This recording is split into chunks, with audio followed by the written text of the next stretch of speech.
അവൾ വിട്ടുപോയ കത്ത്. തിരുവനന്തപുരം നഗരത്തിലെ ഒരു ചെറിയ കഫേ. ഓരോ ദിവസവും വൈകുന്നേരം 6 മണിക്ക് അവിടെ ഒരാളെത്തും. അവനൊരു കോഫി ഓർഡർ ചെയ്യും. പിന്നെ മണിക്കൂറുകളോളം അവിടെയിരിക്കും. ആ യുവാവിന്റെ പേര് രാഹുൽ.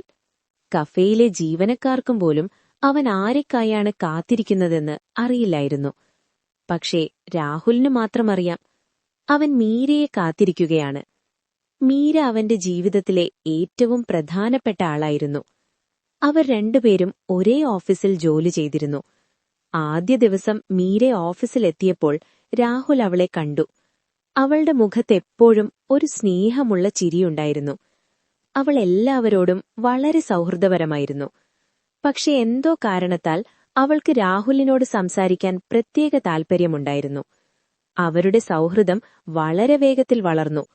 ഓഫീസിൽ ലഞ്ച് ഒരുമിച്ച് കഴിക്കുക, വൈകുന്നേരം ചായ കുടിക്കുക, ചെറിയ ചെറിയ യാത്രകൾ പോകുക. അവരുടെ ജീവിതം സന്തോഷം നിറഞ്ഞതായിരുന്നു. പക്ഷെ രാഹുൽ ഒരിക്കലും തന്റെ പ്രണയം മീരയോട് തുറന്നു പറഞ്ഞില്ല. കാരണം അവൻ പേടിച്ചു.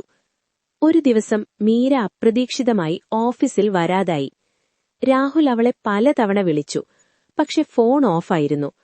അടുത്ത ദിവസം ഓഫീസിലെത്തിയപ്പോൾ ഒരു വാർത്ത അവനെ ഞെട്ടിച്ചു. മീര ജോലി രാജിവെച്ച് മറ്റൊരു നഗരത്തിലേക്ക് പോയിരുന്നു. രാഹുൽ വിശ്വസിക്കാൻ പോലും കഴിയാതെ നിന്നു. അവൾ എന്തുകൊണ്ട് പറഞ്ഞില്ല? എന്തുകൊണ്ട് വിട പറഞ്ഞില്ല? അവൻ വളരെ ദിവസങ്ങൾ വിഷമത്തിലായിരുന്നു. ഒരു ദിവസം ഓഫീസിലെ ഒരു പഴയ ഫയലിനുള്ളിൽ നിന്ന് ഒരു കത്ത് കിട്ടി. അത് മീര എഴുതിയതായിരുന്നു. കത്ത് വായിക്കുമ്പോൾ രാഹുലിന്റെ കണ്ണുകൾ നിറഞ്ഞു. കത്തിലെഴുതിയിരുന്നത്: രാഹുൽ, നിനക്കറിയില്ലെങ്കിലും ഞാൻ നിന്നെ വളരെ സ്നേഹിക്കുന്നു. പക്ഷേ എന്റെ ജീവിതത്തിൽ ചില പ്രശ്നങ്ങളുണ്ടായിരുന്നു. എനിക്ക് അപ്രതീക്ഷിതമായി നഗരമൊഴിഞ്ഞു പോകേണ്ടി വന്നു. നിനക്ക് നേരിട്ട് പറയാൻ ധൈര്യമില്ലായിരുന്നു. പക്ഷെ ഒരിക്കലെങ്കിലും നീ ഈ കത്ത് വായിച്ചാൽ ഒരു കാര്യം മാത്രം ഓർക്കൂ. നീ എന്റെ ജീവിതത്തിലെ ഏറ്റവും മനോഹരമായ ഓർമ്മയാണ്. രാഹുൽ കത്ത് മടക്കി പിടിച്ചു. അവന്റെ മനസ്സിൽ ഒരു വലിയ ശൂന്യതയുണ്ടായി. അതുകൊണ്ടാണ് അവൻ ഇന്നും ആ കഫേയിൽ വരുന്നത്.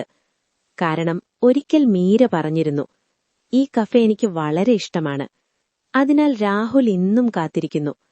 ഒരിക്കൽ ഒരു ദിവസം ആ കഫേയുടെ വാതിൽ തുറന്ന് മീര അകത്ത് കടന്നുവരും എന്ന പ്രതീക്ഷയിൽ.